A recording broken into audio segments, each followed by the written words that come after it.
श्री गणेशाय नमः। दुर्गा सप्तशती का 7वां अध्याय चंड मुंड का वध। मैं मातंगी देवी का ध्यान करता हूँ। वे रत्न में सिंहासन में बैठकर पढ़ते हुए तोते का मधुर शब्द सुन रही हैं। उनके शरीर का वर्ण श्याम है। वे अपना एक पैर कमल पर रखे हुए हैं और मस्तक पर अर्धचंद्र धारण करती हैं तथा कल्हार और पुष्पों की माला धारण किए हुए वीणा बजाती हैं। उनके अंग में कसरी चोली शोभा पा रही है।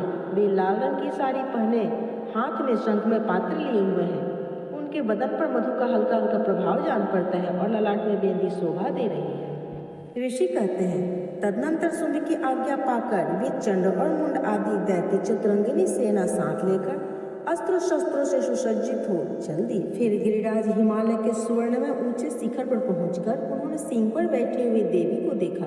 वे मंद मंद मुस्कुरा रही थी।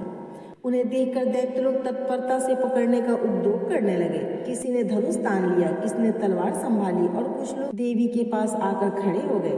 तब अंबिका ने उन शत्रुओं के प्रति बड़ा क्रोध किया। उस समय क्रोध के कारण उनका मुंह काला पड़ गया, ललाट में भौहें टेढ़ी हो गई और वहां से तुरंत ही विकराल मुखी काली प्रकट हुई। जो तलवार और फांस लिए हुए थे वे विचित्र खटवांग धारण किए और चीते की चर्म की साड़ी पहने नरमुंडों की माला से विभूषित थे। उनके शरीर का मांस सूख गया था, केवल हड्डियों का ढांचा था जिससे वे अत्यंत भयंकर जान पड़ती थी। उनका मुख बहुत विशाल और जीभ लपलपाने के कारण वे और भी डरावनी प्रतीत होती थी। उनकी आंखें भीतर को धसी हुई और कुछ लाल थी। वे अपनी भयंकर गर्जना से संपूर्ण दिशाओं को गुजार रही थी। बड़े बड़े दैत्यों का वध करते हुए वे कालिका देवी बड़े वेग से उस दैत्यों की सेना पर टूट पड़ी और उन सब का भक्षण करने लगे। वे पार्श्व रक्षकों, अंकुशधारी महावतों, योद्धाओं और घंटा सहित कितने ही हाथियों को एक ही हाथ से पकड़कर मुंह में डाल लेते थे। इसी प्रकार घोड़े, रथ और सारथी के साथ रथी सैनिकों को मुंह में डालकर वे बड़े भयानक रूप से चबा डालते थे। किसी का बाल पकड़ लेते, किसी का गला दबा देते, किसी को पैरों से कुचल डालते और किसी को छाती के धक्के से गिराकर मार डालते।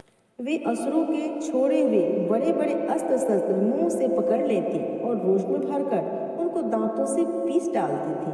काली ने बलवान एवं दुरात्मा दैत्यों की सारी सेना रौंद डाली, खा डाली और कितनों को मार भगाया। कोई तलवार के घाट उतारे गए, कोई खटवांग से पीट गए और कितने ही असुर दांतों के अग्रभाग से कुचले जाकर मृत्यु को प्राप्त हुए।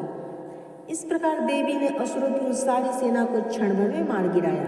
यह देख चंड उन अत्यंत भयानक काली देवी की ओर दौड़ा तथा महादैत्य मुंड ने भी अत्यंत भयंकर बाणों की वर्षा से तथा हजारों बार चलाए हुए चक्रों से उन भयानक नेत्रों वाली देवी को आच्छादित कर दिया।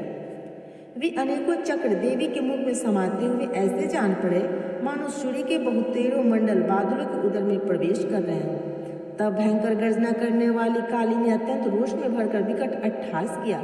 उस समय उनके विकराल बदन के भीतर कठिनता से देखे जा सकने वाले दांतों की प्रभा से वे अत्यंत उज्जवल दिखाई देती थी।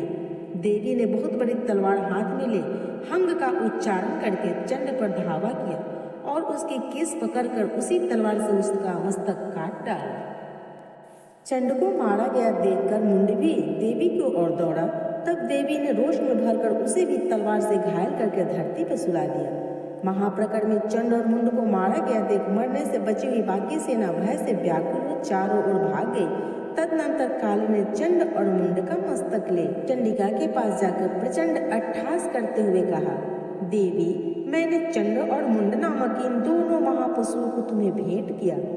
अब युद्ध यज्ञ में तुम शुंभ और निशुंभ का स्वयं ही वध करना। ऋषि कहते हैं, वहां लाए हुए उन चंड मुंड नामक महादैत्यों को देखकर कल्याणमयी चंडी ने काली से मधुर वाणी में कहा, देवी, तुम चंड और मुंड को लेकर मेरे पास आई हो, इसलिए संसार में चामुंडा के नाम से तुम्हारी ख्याति होगी।